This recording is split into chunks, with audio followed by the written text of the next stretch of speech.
जय श्री कृष्णा। राधे राधे। आप सभी का दिन शुभ और मंगलमय हो। कृष्ण भगवान की कृपा आप सभी भक्तों पर हमेशा बनी रहे।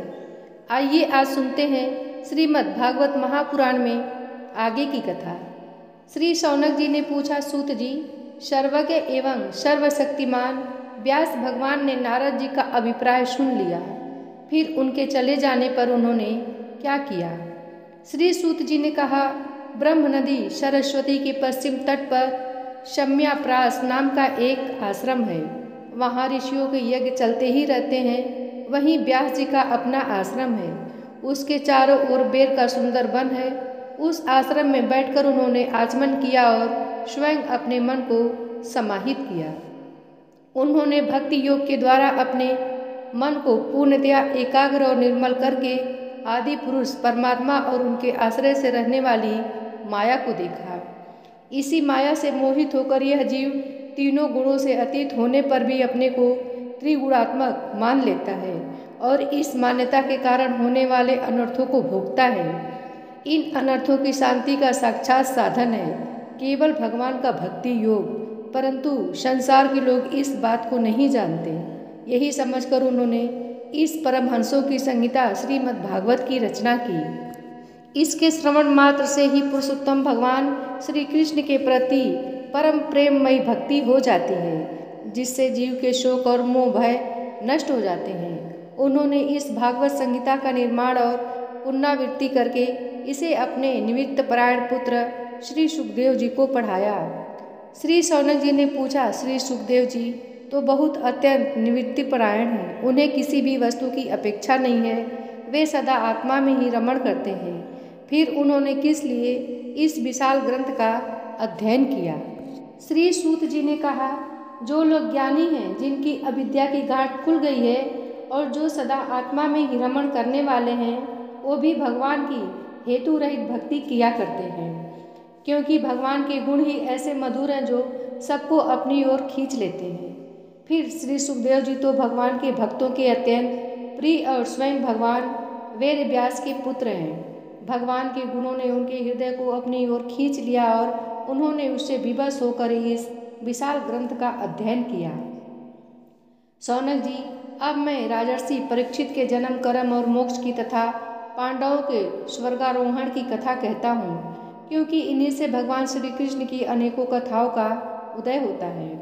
जिस समय महाभारत युद्ध में कौरव और पांडव दोनों पक्षों के बहुत से वीर गति को प्राप्त हो चुके थे और भीमसेन की गदा से प्रहार से दुर्योधन की जांघ टूट चुकी थी, तब अश्वत्थामा ने अपने स्वामी दुर्योधन का प्रिय कार्य समझकर द्रौपदी के सोते हुए पुत्रों के सिर काटकर उसे भेंट किए। यह घटना दुर्योधन को भी अप्रिय लगी थी, क्योंकि ऐसे नीच कर्म की सभी निंदा करते हैं। उन बालकों की माता द्रौपदी अपने पुत्रों का निधन सुनकर अत्यंत दुखी हो गई। उसकी आंखों में आंसू छलछला आए, वह रोने लगी। अर्जुन ने उसे सांत्वना देते हुए कहा, कल्याणी, मैं तुम्हारे आंसू तब पोंछूंगा जब उस आतताई ब्राह्मण अधम का सिर गांडीव धनुष के बाणों से काटकर तुम्हें भेंट करूंगा और पुत्रों की अंत्येष्टि क्रिया के बाद तुम उस पर पैर रखकर स्नान करोगी। अर्जुन ने इन मीठी और विचित्र बातों से द्रौपदी को सांत्वना दी और अपने मित्र भगवान श्री कृष्ण की सलाह से उन्हें सारथी बनाकर कवच धारण कर और अपने भयानक गांडीव धनुष को लेकर वे रथ पर सवार हुए तथा गुरुपुत्र अश्वत्थामा के पीछे दौड़ पड़े। बच्चों की हत्या के अश्वत्थामा का भी मन उद्विग्न हो गया था। जब उसने दूर से ही देखा कि अर्जुन मेरी ओर झपटे हुए आ रहे हैं, तब वह अपने प्राणों की रक्षा के लिए पृथ्वी पर जहाँ तक भाग सकता था रुद्र से भयभीत सूर्य की भांति भागता रहा। उस समय उसने देखा कि मेरे रथ के घोड़े थक गए हैं और मैं बिल्कुल अकेला हूँ। तब उसने अपने को बचाने का एकमात्र साधन ब्रह्म अस्त्र ही समझा। यद्यपि उसे ब्रह्म अस्त्र को लौटाने की विधि मालूम न थी, फिर भी प्राण संकट देखकर उसने आचमन किया और ध्यानस्थ होकर ब्रह्मास्त्र का संधान किया। उस अस्त्र से सब दिशाओं में एक बड़ा प्रचंड तेज फैल गया। अर्जुन ने देखा कि अब तो मेरे प्राणों पर ही बार आ बनी है। तब उन्होंने श्री कृष्ण से प्रार्थना की। अर्जुन ने कहा, श्री कृष्ण, तुम सच्चिदानंद स्वरूप परमात्मा हो। तुम्हारी शक्ति अनंत है। तुम ही भक्तों को अभय देने वाले हो। जो संसार की धधकती हुई आग में जल रहे हैं, उन जीवों को उससे उबारने वाले एकमात्र तुम ही हो। तुम प्रकृति से परे रहने वाले आदि पुरुष साक्षात परमेश्वर हो। अपनी चित्त शक्ति से बहिरंग एवं त्रिगुणमयी माया को दूर भगाकर अपने अद्वितीय स्वरूप में स्थित हो। वही तुम अपने प्रभाव से माया मोहित जीवों के लिए धर्म आदि रूप कल्याण का विधान करते हो। तुम्हारा यह अवतार पृथ्वी का भार हरण करने के लिए और तुम्हारे अनन्य प्रेमी भक्तजनों के निरंतर स्मरण ध्यान करने के लिए है। स्वयं प्रकाश स्वरूप श्री कृष्ण, यह भयंकर तेज सब ओर से मेरी ओर आ रहा है। यह क्या है, कहाँ से, क्यों आ रहा है, इसका मुझे बिल्कुल पता नहीं है। भगवान ने कहा, अर्जुन, यह अश्वत्थामा का चलाया हुआ ब्रह्मास्त्र है। यह बात समझ लो कि प्राण संकट उपस्थित होने से उसने इसका प्रयोग तो कर दिया है, परंतु वह इसको अस्त्र को लौटाना नहीं जानता। किसी भी दूसरे अस्त्र में इसको दबा देने की शक्ति नहीं है। तुम शास्त्र विद्या को भली भांति जानते ही हो। ब्रह्मास्त्र के तेज से ही इस ब्रह्मास्त्र की प्रचंड आग को बुझा दो।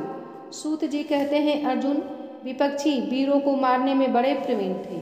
भगवान की बात सुनकर उन्होंने आचमन किया और भगवान की परिक्रमा करके ब्रह्मास्त्र के निवारण के लिए ब्रह्मास्त्र का ही संधान किया।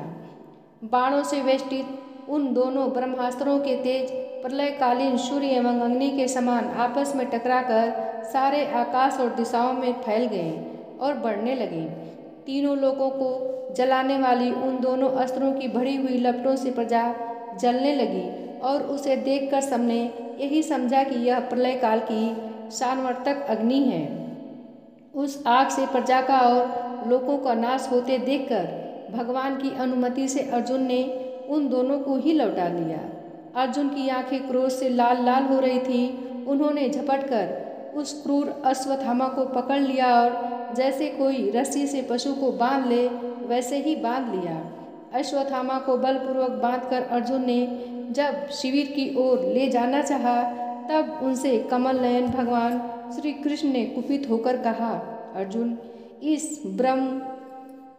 इस ब्राह्मणाधम को छोड़ना ठीक नहीं है। इसको तो मार ही डालो। इसने रात में सोए हुए निरपराध बालकों की हत्या की है। धर्मवेत्ता पुरुष, असावधान मत वाले पागल सोए हुए बालक, स्त्री, विवेक शून्य शरणागत, रथहीन और भयभीत शत्रु को कभी नहीं मारते, परंतु जो दुष्ट और क्रूर पुरुष दूसरों को मारकर अपने प्राणों का पोषण करता है, उसका तो वध ही उसके लिए कल्याणकारी है, क्योंकि वैसी आदत को लेकर यदि वह जीता है तो और भी पाप करता है और उन पापों के कारण नरकगामी होता है। फिर मेरे सामने ही तुमने द्रौपदी से प्रतिज्ञा की थी कि मानवती, जिसने तुम्हारे पुत्रों का वध किया है, उसका मैं सिर उतार कर लाऊंगा। इस पापी कुलांगार आतताई ने तुम्हारे पुत्रों का वध किया है और अपने स्वामी दुर्योधन का भी दुख पहुंचाया है, इसलिए अर्जुन, इसे मार ही डालो। भगवान श्री कृष्ण ने अर्जुन के धर्म की परीक्षा लेने के लिए इस प्रकार प्रेरणा की, परंतु अर्जुन का हृदय महान था। यद्यपि अश्वत्थामा ने उनके पुत्रों की हत्या की थी, फिर भी अर्जुन के मन में गुरु पुत्र को मारने की इच्छा नहीं हुई। इसके बाद अपने मित्र और सारथी श्री कृष्ण के साथ वे अपने युद्ध शिविर में पहुँचे। वहाँ अपने मृत पुत्रों के लिए शोक करती हुई द्रौपदी को उसे सौंप दिया। द्रौपदी ने देखा कि अश्वत्थामा पशु की तरह बांध कर लाया गया है। निंदित कर्म करने के कारण उसका मुख नीचे की ओर झुका हुआ है। अपना अनिष्ट करने वाले गुरुपुत्र अश्वत्थामा को इस प्रकार अपमानित देखकर द्रौपदी का कोमल हृदय कृपा से भर आया और उसने अश्वत्थामा को नमस्कार किया। गुरुपुत्र का इस प्रकार बांध कर लाया जाना सती द्रौपदी को सहन नहीं हुआ। उसने कहा, छोड़ दो, इन्हें छोड़ दो। ये ब्राह्मण है, हम लोगों के अत्यंत पूजनीय हैं, जिनकी कृपा से आपने रहस्य के साथ सारे धनुर्वेद और प्रयोग तथा उपसंहार के साथ संपूर्ण शास्त्र अस्त्रों का ज्ञान प्राप्त किया है। वे आपके आचार्य द्रोण ही के पुत्र के रूप में आपके सामने खड़े हैं। उनकी अर्धांगिनी कृपी अपने वीर पुत्र की ममता से ही अपने पति का अनुगमन नहीं कर सकी। वे अभी जीवित हैं। महाभाग्यवान आर्यपुत्र, आप तो बड़े धर्मज्ञ हैं। जिस गुरुवंश की नित्य पूजा और वंदना करनी चाहिए उसी को व्यथा पहुँचाना आपके योग्य कार्य नहीं है। जैसे अपने बच्चों के मर जाने से मैं दुखी होकर रो रही हूँ और मेरी आंखों से बार बार आंसू निकल रहे हैं, वैसे ही इनकी माता पतिव्रता गौतमी न रोए। जो उच्च श्रृंखल राजा अपनी कुकृतियों से ब्राह्मण कुल को कुपित कर देते हैं, वह कुपित ब्राह्मण कुल उन राजाओं को सपरिवार शोक अग्नि में डालकर शीघ्र ही भस्म कर देता है। सूत जी ने कहा, शौनक आदि ऋषियों, द्रौपदी की बात धर्म और न्याय के अनुकूल थी। उसमें कपट नहीं था, करुणा और समता थी। अतएव राजा युधिष्ठिर ने रानी के इस हित भरे श्रेष्ठ वचनों का अभिनंदन किया। साथ ही नकुल, सहदेव, सात्विकी, अर्जुन, स्वयं भगवान श्री कृष्ण और वहाँ पर उपस्थित सभी नर नारियों ने द्रौपदी की बात का समर्थन किया। उस समय क्रोधित होकर भीमसेन ने कहा, जिसने सोते हुए बच्चों को न अपने लिए और न अपने स्वामी के लिए बल्कि व्यर्थ ही मार डाला, उसका तो वध ही उत्तम है। भगवान श्री कृष्ण ने द्रौपदी और भीमसेन की बात सुनकर और अर्जुन की ओर देखकर कुछ हंसते हुए से कहा। भगवान श्री कृष्ण बोले, पतित ब्राह्मण का भी वध नहीं करना चाहिए और आतताई को मार ही डालना चाहिए। शास्त्रों में मैंने ही ये दोनों बातें कही है, इसलिए मेरी दोनों आज्ञाओं का पालन करो। तुमने द्रौपदी को सांत्वना देते समय जो प्रतिज्ञा की थी उसे भी सत्य करो। साथ ही भीमसेन, द्रौपदी और मुझे जो प्रिय हूँ वो भी करो। सूत जी कहते हैं, अर्जुन भगवान की हृदय की बात तुरंत ताड़ गए और उन्होंने अपनी तलवार से अश्वत्थामा के सिर की मणि उसके बालों के साथ उतार ली। बालकों की हत्या करने से वह श्रीहीन तो पहले ही हो गया था, अब मणि और ब्रह्म तेज से भी रहित हो गया। इसके बाद उन्होंने रस्सी का बंधन खोलकर उसे शिविर से निकाल दिया। मूड़ देना, धन छीन लेना और स्थान से बाहर निकाल देना, यही ब्राह्मण धर्मों का वध है। उनके लिए इससे भिन्न शारीरिक वध का विधान नहीं है। पुत्रों की मृत्यु से द्रौपदी और पांडव सभी शोकातुर हो रहे थे। अब उन्होंने अपने मरे हुए भाई बंधुओं की दाह अग्नि अंत्येष्टि क्रिया की।